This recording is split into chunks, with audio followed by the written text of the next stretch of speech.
Cumprimento todos os seus advogados, advogadas, todos os presentes. Vamos iniciar com o interrogatório do réu Jair Messias Bolsonaro. Chamo junto com os seus advogados, Celso Vilardi e Paulo Amador. Cumprimento o réu, seus advogados. Recordo novamente, como fizemos mais detalhadamente no primeiro dia, que os réus têm direito ao silêncio e à não autoincriminação, ou seja, não há o compromisso de dizer a verdade. Indago ao réu se tem conhecimento das acusações que lhe são imputadas. Sim, senhor excelência. A primeira parte, sobre a pessoa, onde o senhor reside. Gostaria de não declinar, porque eu sou uma pessoa pública e... A cidade. Posso passar reservadamente não, a cidade. Brasília. A profissão. Unidade da reserva. Já foi preso ou processado alguma vez? Pela justiça, não. É casado? Casado. Tem filhos? Sim, senhor. É verdadeira a acusação que lhe é feita? Não procede a acusação, excelência. Tem algum motivo particular a atribuir a acusação imposta na denúncia? Não, senhor. Conhece as testemunhas já inquiridas? Tem alguma suspeição, impedimento em relação a elas? Conheço muitas delas, nada contra. Então, vamos às perguntas específicas. Eu inicio aqui indagando ao ex-presidente Jair Bolsonaro. Eu vou fazer de forma cronológica. No dia 5/7 de 2022, a reunião ministerial, que já foi várias vezes aqui citada, uma vez que outros réus do núcleo 1, o ex-ministro da Justiça Anderson Torres, Paulo Sérgio Nogueira, o ex-ministro da Defesa, e Augusto Heleno também, o ex-ministro da Casa do GSI. O senhor, e essa é uma das imputações feitas pela Procuradoria-Geral da República, a narrativa, a construção da narrativa e a reiteração da narrativa de deslegitimar a justiça eleitoral, as eleições e as urnas eletrônicas, acusando constantemente, de forma permanente, que havia fraude nas urnas eletrônicas. E nessa reunião do dia 5 de julho, nessa reunião ministerial, em vários momentos, o senhor se refere assim. Então, eu vou citar alguns momentos. Que as eleições, as pesquisas estão exatamente certas, diz o senhor, de acordo com os números que estão dentro dos computadores do TSE, né? Ainda, entre aspas. Está a notícia hoje na imprensa, o Fachin, à época presidente do Tribunal Superior Eleitoral, o Fachin assinou um acordo aí com outros países para vir fiscalizar a eleição. Olha, com todo respeito a todos vocês aqui, vocês agora irem fiscalizar as eleições, a minha avó, o João das Couves, um marciano, não vai descobrir nada. É tudo perfumaria. É como aquela pessoa que se maquia muito bem para se parecer bonita, né? Mas se der uma chuvinha, vai tudo por terra. É o que está acontecendo no Brasil. Depois, também na sequência, o senhor se referindo diretamente ao ex-ministro Paulo Sérgio diz, entre aspas, nós vamos esperar chegar 23, 24 para se fuder, depois perguntar, por que eu não tomei providência lá atrás? E não é providência de força, não. Palavrão, não é dar tiro. Ô, Paulo Sérgio, vou botar a tropa na rua, tocar fogo aí, metralhar. Não é isso, porra. Daí para frente, quero que todo ministro fale o que eu vou falar aqui e vou mostrar. Se tá achando que eu vou ter 70% dos votos e vou ganhar como ganhei em 2018 e vou provar, o cara tá no lugar errado. Aqui não tem ninguém com... E continua. Aí mais um trecho.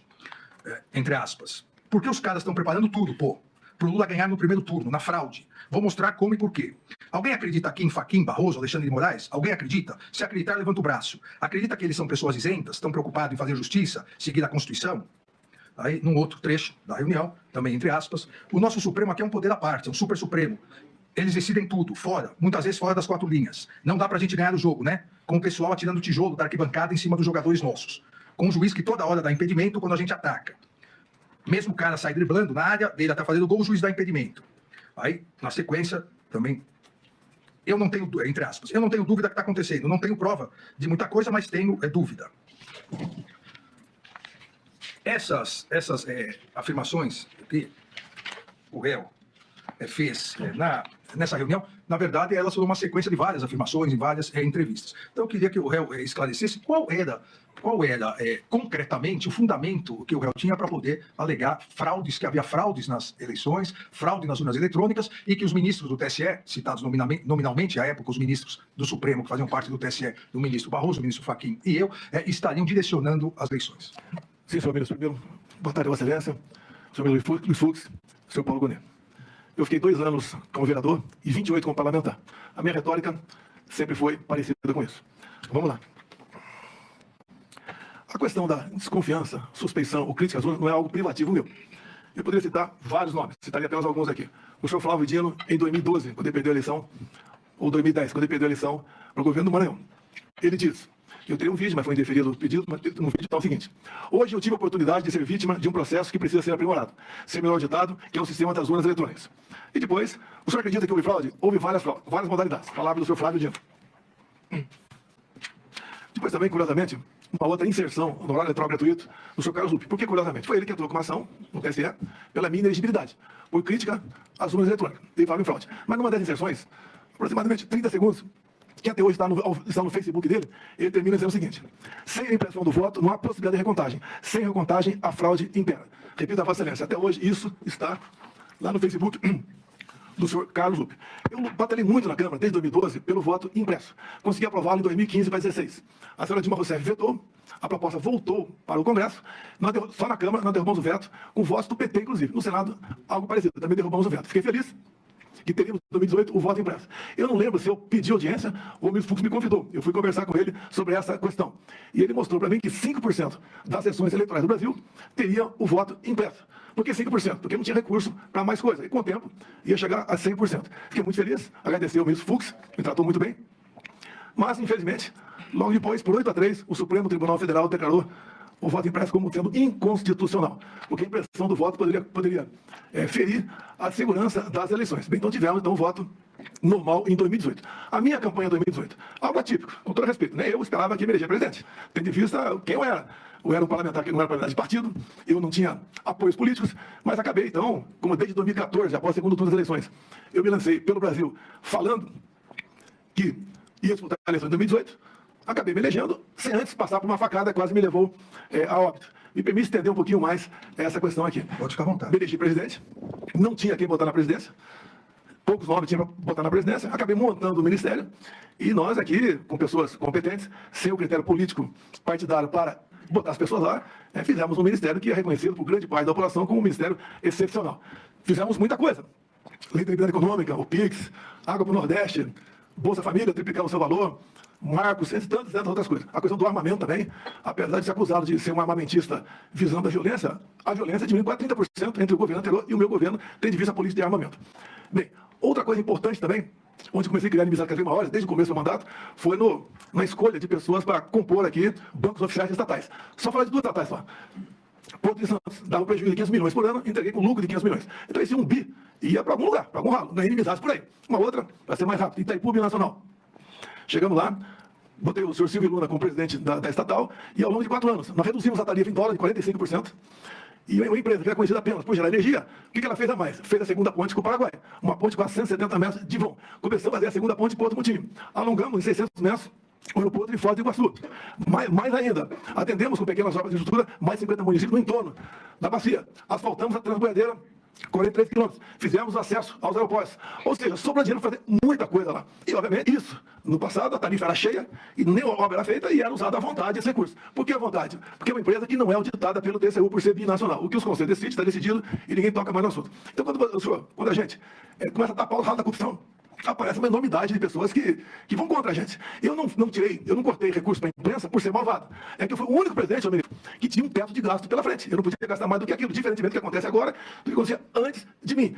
Ganhei também, então, uma antipatia enorme da imprensa contra a minha pessoa. E também a questão das pautas dos costumes. Né? Eu sou católico, minha esposa é evangélica, e eu sempre preservei a família e a inocência de criança em sala de aula. Mais um foco de atenção contra a gente.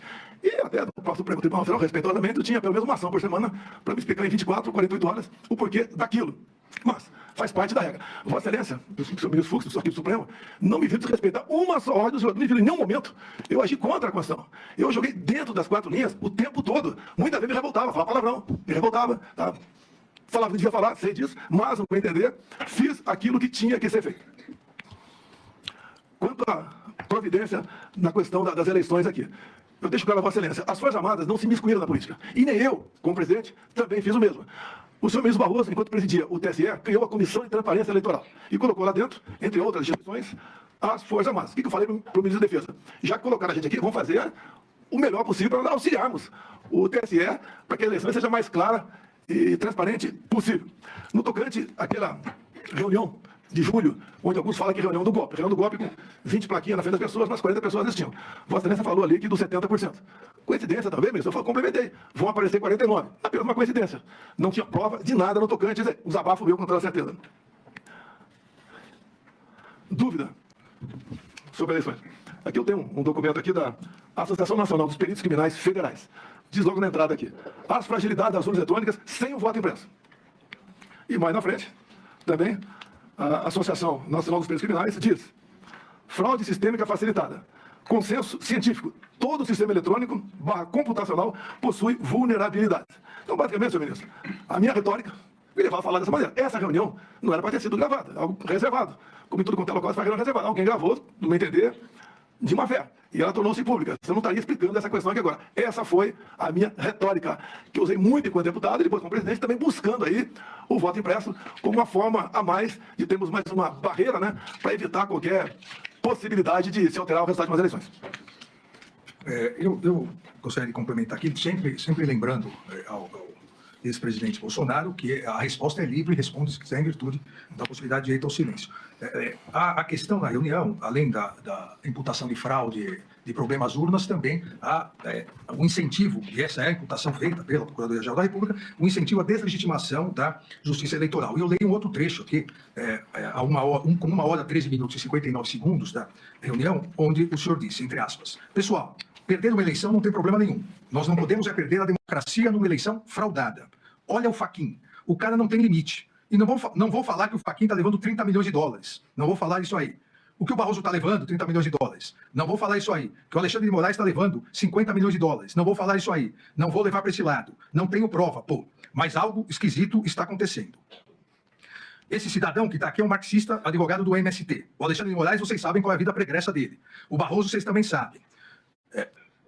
Quais eram os indícios que o senhor tinha que nós estaríamos levando 50 milhões, 30 milhões de dólares?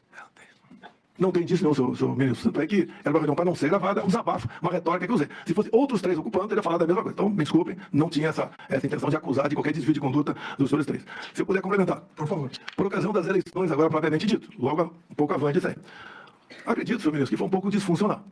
Eu não pude, por exemplo, por decisão do TSE, fazer live do Alvorada. Eu cheguei aqui na casa de um conhecido para fazer uma live. Eu não pude, por ocasião do horário eleitoral gratuito, usar as imagens de 7 de setembro. Usar as imagens minhas na ONU. Usar imagem do outro candidato lá na comunidade do Rio de Janeiro, usando o gorro do CPX. Eu não podia usar imagens do enterro da rainha Elizabeth. Eu não podia, basicamente, fazer nada. Quase tudo era proibido. Houve decisão também que eu não podia baixar o preço do combustível, como se eu fosse baixar na canetada, isso aí. Eu fui acusado de muita coisa, inclusive pedófilo durante esse período. Agora, o outro lado, podia tudo, até me acusar de genocida. Então, tudo isso aconteceu.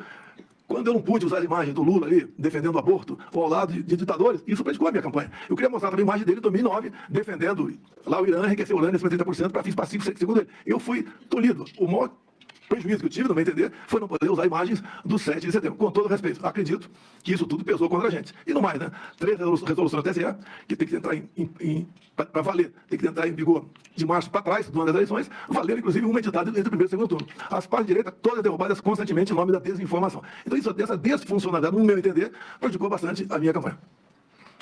Como já havia dito anteriormente em outro depoimento, né, no interrogatório não cabe contestação ao que diz o réu, mas é importante citar, e o senhor citou isso, que quando o senhor foi acusado de pedofilia, as imagens feitas e o diálogo, o Tribunal Superior Eleitoral imediatamente proibiu a utilização dessas imagens no debate que seria realizado domingo à noite. E o TSE proibiu isso, sendo provocado domingo às 2 horas da tarde.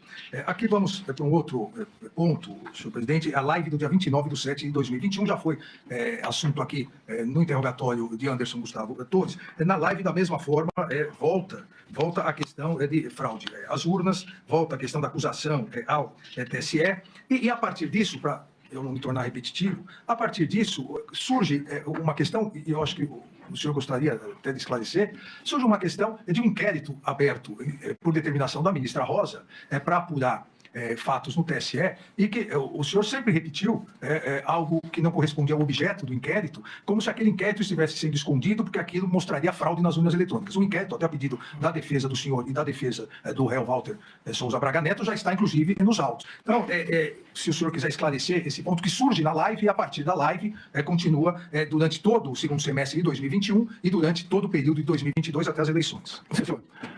Na semana seguinte, ao segundo turno de 2018, foi instalado o inquérito 1361 para apurar inconsistências, fragilidade do sistema eleitoral. E o inquérito começou a voar, a andar bastante rápido. Numa das primeiras páginas, o diretor de TI do TSE, o José Janino, foi ouvido. E foi a primeira pergunta feita para ele sobre a atuação dos hackers lá dentro. E ele responde: que eles tiveram de abril até o final do segundo turno dentro dos computadores do TSE. Obviamente, a entrada eram por TRS outros, mas foi a resposta do diretor TI, José Janino, que tiveram lá dentro. A segunda resposta que o José Janino respondeu a um questionamento é que eles haviam capturado as senhas de um ministro, posso falar o nome dele? Por favor. Né? Sérgio Banhos e 5 diretores outros. Quer dizer, além do hack que está lá dentro, ele teve que sequestrar a senha de um ministro e 5 diretores. E a terceira pergunta foi respondida meses depois, não para o senhor José Janino, mas para o outro servidor. Mas lá atrás foi pedido ao senhor José Janino os logs, que podiam ser entregues no dia seguinte. Levou aproximadamente 9 meses, e a resposta foi que o log havia sido inadvertidamente apagado. Tanto tempo para responder. Fiz tudo sobre isso. No meu entender, não entendo quase nada de informática, são medidas que estimulam, tá, o que poderia até ser fake news contra o sistema eleitoral. Por exemplo, essas respostas sendo mais rápidas, tá, e precisas, como esse inquérito está aberto até hoje, poderia dirimir essas dúvidas. Esse inquérito 3 está em aberto até hoje, está em São Paulo, e Vossa Excelência, né? Eu acho que foi após aquela live minha, que era um inquérito ostensivo, Vossa Excelência classificou como confidencial. Então aí ficou realmente uma preocupação grande da nossa parte. Não vou sugerir nada a quem quer que seja aqui, mas acredito que, dado o que vem acontecendo de reclamações por ocasião das eleições, para o bem da democracia, seria bom que algo fosse aperfeiçoado para que não pudesse haver qualquer dúvida sobre o sistema eleitoral. Se não houvesse essa dúvida, com toda certeza, nós não estaremos aqui hoje. Na verdade, não há nenhuma dúvida sobre o sistema eletrônico e esse inquérito não tem absolutamente nada a ver com as urnas eletrônicas, absolutamente nada. E a sua defesa vai poder esclarecer bem, porque já está juntado aos autos. Mas da live, acho que isso é o importante. Vamos a um terceiro ponto, que é também importante, citado na denúncia, se o senhor quiser esclarecer. É um ponto que, inclusive, gerou a ação de inelegibilidade no Tribunal Superior Eleitoral, que é a reunião com os embaixadores, a reunião ocorrida dia 19/7/2022. Nessa reunião, em que, na condição de presidente da República, o senhor convidou mais de uma centena de embaixadores. Houve várias afirmações e vários ataques, né, à justiça eleitoral, ao poder judiciário e à lisura das eleições. O senhor, obviamente, se recorda dessa reunião. Eu vou citar alguns trechos aqui e o senhor fica à vontade se quiser esclarecer.